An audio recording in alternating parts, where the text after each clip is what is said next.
when you are in direct negotiation with the network, almost like fighting for your life. But I'm glad to announce to you that I have Francis back on the line this morning, and he joins me live from Ghana. Good morning to you, Francis. Welcome to Real Talk on Wave 91.7 FM Port Harcourt. Good morning. Very grateful for contributing to your program this morning. Interesting. And share with us, what exactly is the situation right now in Ghana? Speaking of the atmosphere and everything generally. Well, Ghana is cool, and it's always been a very peaceful country.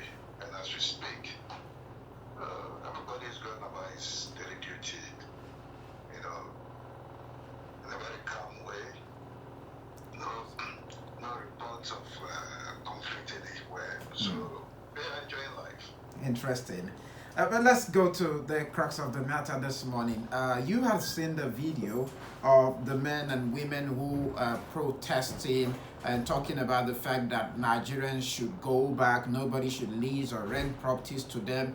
How would you describe the relationship between Ghanaians and Nigerians living in Ghana today?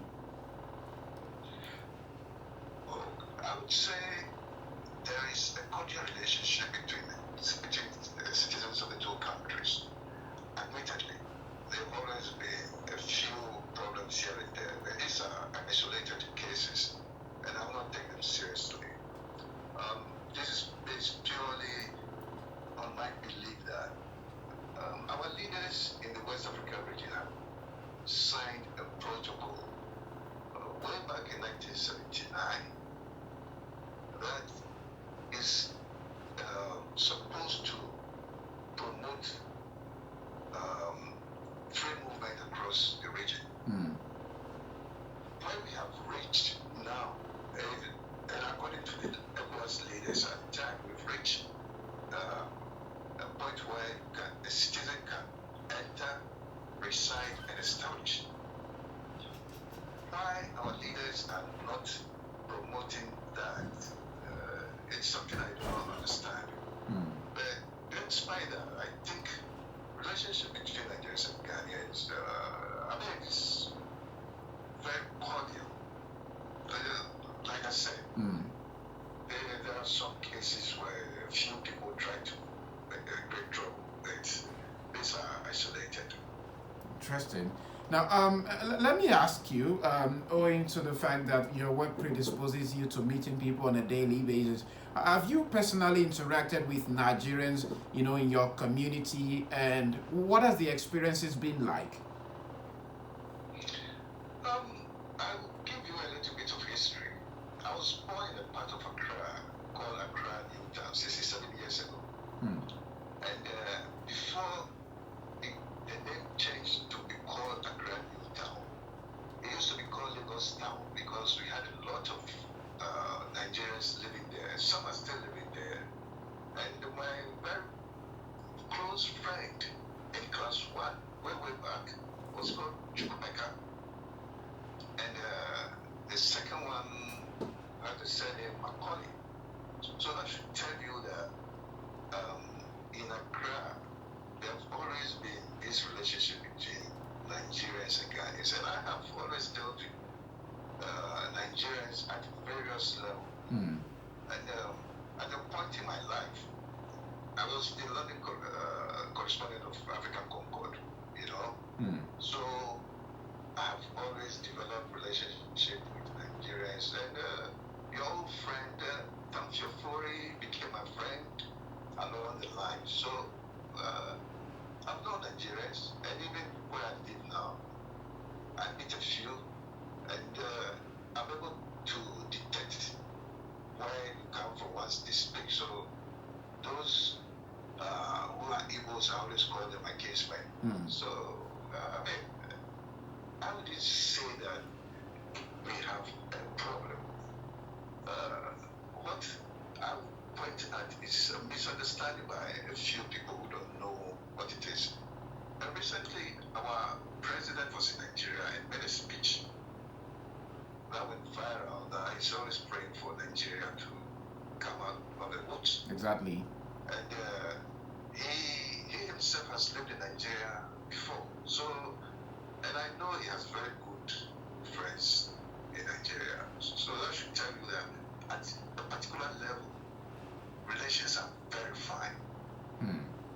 So if I draw anything out of your, submission this morning, is the fact that these acts that we see online that tend to go viral, they are basically things conspired by a small group of people who may not understand the history and the relation between Nigerians and Ghanaians. Exactly so. And I can tell you this. When I watched the video, the first thing that came to my mind was, would this be the work of a content creator trying to make money from his monetized social media handle? When you walk around Accra, you see Nigerians, and they don't look scared. They interact with people. There's a part, the spare parts hub, at a place called Abusoka.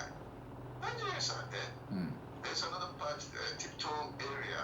We have a lot of Nigerians that enjoy life. And I have a barber shop that I go occasionally. There's a Nigerian there who I call, I gave him Oba, because he's Yoruba. So anytime I go there, I call him Oba. And so I would say any of these videos that come out from Ghana should not be taken seriously.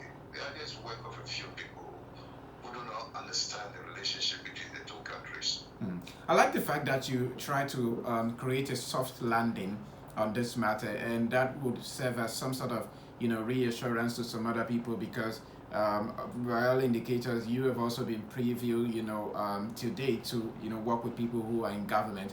But recently we've also seen a surge in such protests from South Africa, asking Nigerians to go. At one point it was about a coronation and ownership of kingship and the rest of that. But when you think about it with relation to Ghana, you tend to see Nigerians share a lot of similarities when it comes to their food. There's always a debate about the Ghana Nigerian jollof and all of that. Now, there is an important part to all of this, even though we may want to just step it aside to say these things may not be happening on a larger scale, but they do happen, maybe on smaller occasion. Now, in what ways do Nigerians actually contribute to business or economic activities in Ghana, maybe particularly within your area? Because some have said, their importance is very negligible. We don't need them. They can go back to their place of, initial residence. Francis, what's your opinion on this? You see, Nigerians are business conscious. In my neighborhood, I've seen the growth of restaurants by Nigerians, and I've also seen the growth of a transport business between Accra and Lagos. So it tells you that when Nigerians go to a place, they try to develop themselves. What the situation is, and linking this to what we find in South Africa, is a misunderstanding by a very few people. Because if you take the South African case, for instance, and I've written a piece to be published in Business AM in Lagos today, in which I even pointed out the role Nigeria played in South Africa's independence. I think Nigeria spent over 60 billion to support South Africa. So it's a problem that is coming up among very young people who do not understand the development of relationship between people from Nigeria and their countries. Interesting. Francis, we'll still get to have you on the line. I crave your indulgence. We have to observe a short commercial break, and when we come back, this conversation will definitely continue. Please stay on the line.